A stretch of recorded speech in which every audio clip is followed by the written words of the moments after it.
Assalamualaikum warahmatullahi wabarakatuh. Salam awas. Sahabat Bawaslu, pada kesempatan kali ini kita akan berbagi informasi tata cara pengisian formulir model A atau Form A pada pengawasan pemilihan kepala daerah tahun 2020. Jadi formulir model A adalah merupakan formulir yang digunakan oleh pengawas pemilihan ketika mengawasi tahapan pemilihan kepala daerah tahun 2020. Nah, sebelum itu pastikan sahabat Bawaslu atau para pengawas pemilihan mempunyai formulir model A tersebut.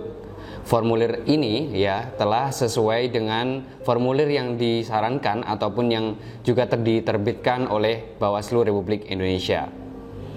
Setelah sahabat Bawaslu mempunyai ataupun juga menyiapkan formulir model A di komputer Anda, pastikan sahabat Bawaslu memahami bagian-bagian yang ada di dalam formulir model A tersebut. Kurang lebih ada 8 bagian dalam pengisian formulir model A. Kita akan menjelaskan dari awal terlebih dahulu. Pertama, ada bagian judul dan juga ada nomor.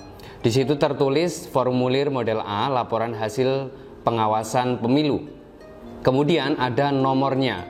Jadi nomor ini adalah nomor urut formulir model A yang kita gunakan setiap mengawasi tahapan pemilihan kepala daerah.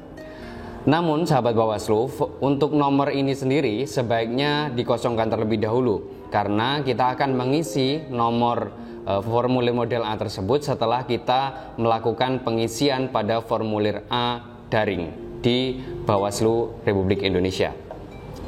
Yang selanjutnya yaitu tahapan pertama, ada data pengawas.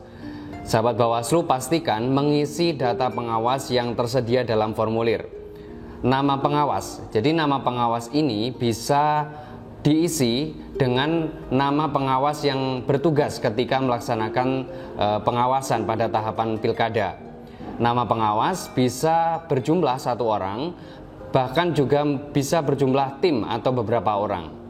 Bagi pengawas yang berjumlah 1 orang, maka cukup mengisi sejumlah orang tersebut.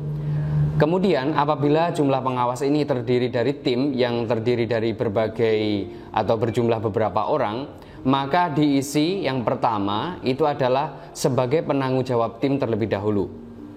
Kemudian yang kedua dari unsur pimpinan Bawaslu ataupun pimpinan pengawas kecamatan. Yang kedua baru diisi oleh staf di sekretariat. Kemudian sahabat Bawaslu, setelah itu untuk yang B itu ada jabatan. Jabatan ini juga demikian. Yang pertama diisi oleh jabatan yang bertanggung jawab ketika melakukan pengawasan. Yang kedua diisi jabatan di pimpinan Panwascam atau pimpinan Bawaslu Kabupaten.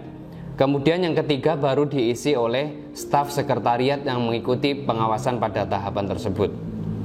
Selanjutnya alamat. Jadi alamat ini yang utama diisi oleh penanggung jawab pengawasan ketika melakukan pengawasan di tahapan yang kita awasi. Usahakan sahabat Bawaslu untuk data ini benar-benar sedetail mungkin dan juga sejelas mungkin karena di kemudian akan digunakan ketika kita menemukan temuan terhadap pelanggaran yang terjadi selama pengawasan di tahapan pilkada tersebut. Selanjutnya bagian kedua ada kegiatan pengawasan.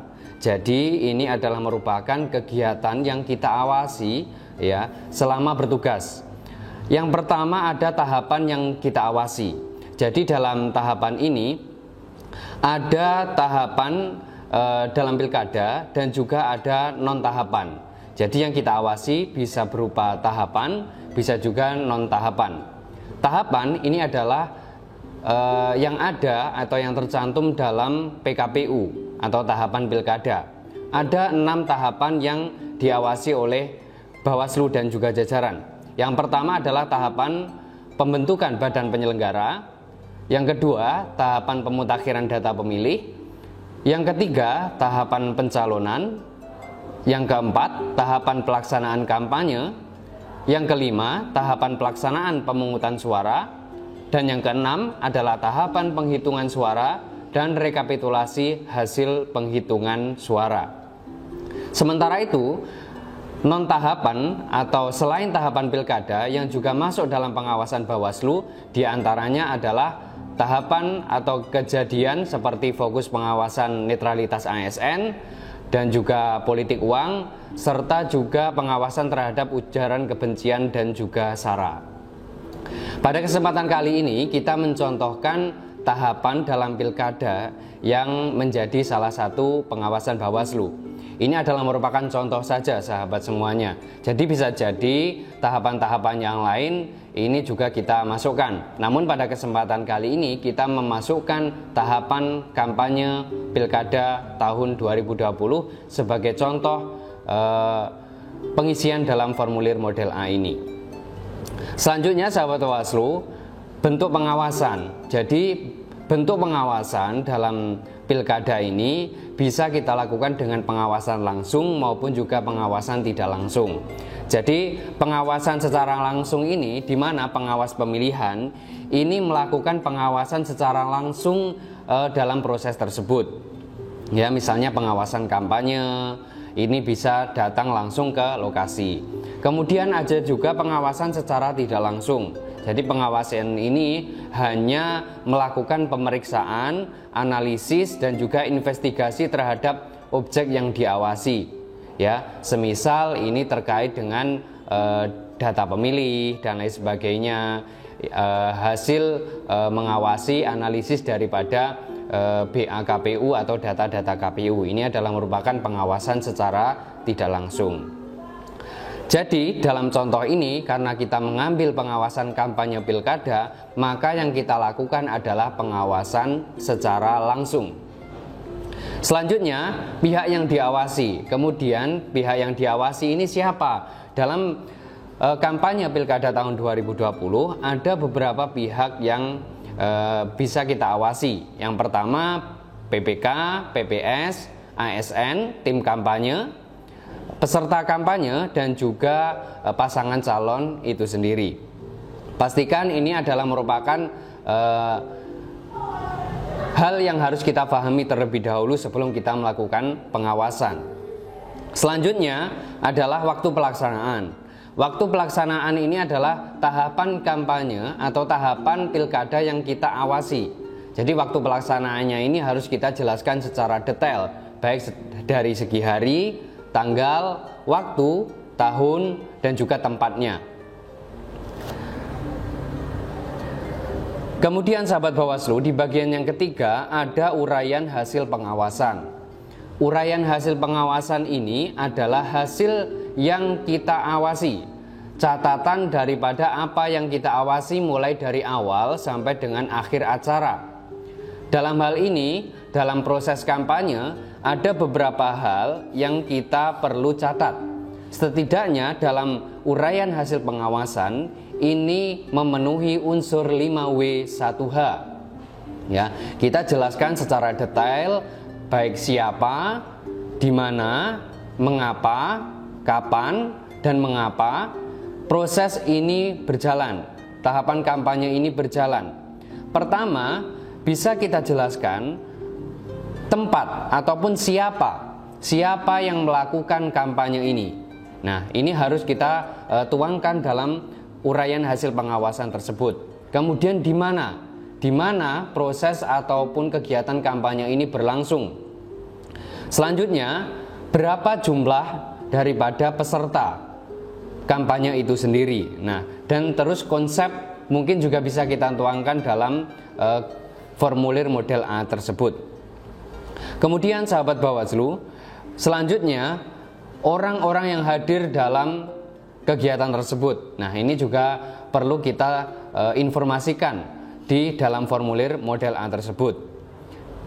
Dan selanjutnya adalah urutan ataupun susunan acara dalam proses kampanye tersebut, mulai dari waktunya, mulai dari acaranya, dan kemudian hal yang disampaikan oleh orang yang melakukan kampanye tersebut. Dan yang selanjutnya adalah informasi-informasi tambahan, semisal kegiatan daripada petugas pengamanan dan lain sebagainya yang kita pandang perlu untuk kita tuangkan dalam formulir model A tersebut. Selanjutnya sahabat Bawaslu, di bagian yang keempat ini ada dugaan pelanggaran. Nah, di dalam form ini hanya ada dua pilihan. Apakah ada dugaan pelanggaran ataukah tidak? Nah, ini perlu kita catat. Semisal ketika kita menemukan potensi atau dugaan pelanggaran, lalu kita tulis ada. Dan jika tidak ditemukan potensi atau dugaan pelanggaran, maka kita tulis tidak ada. Dalam formulir ini kita contohkan bahwasannya ketika melakukan pengawasan ini kita menemukan dugaan pelanggaran, maka kita catat ada. Selanjutnya di bagian kelima ada informasi dugaan pelanggaran. Nah, ini kita jelaskan secara detail apa potensi atau dugaan pelanggaran terhadap tahapan tersebut. Mulai dari tempat kejadiannya, waktu kejadian, nama pelaku dan juga status pelaku. Dalam hal ini sudah kita misalkan atau kita contohkan dalam formulir berikut ini. Dalam formulir ini kita mencontohkan bahwasanya pengawas pemilihan dalam mengawasi tahapan kampanye ini menemukan pelanggaran atau potensi dugaan pelanggaran terhadap netralitas ASN, di mana ASN ini mengikuti kampanye dengan memakai atribut serta meneriakkan dukungan secara langsung kepada pasangan calon. Nah, ini kemudian kita catat di formulir model A kita. Selanjutnya, uraian dugaan pelanggaran.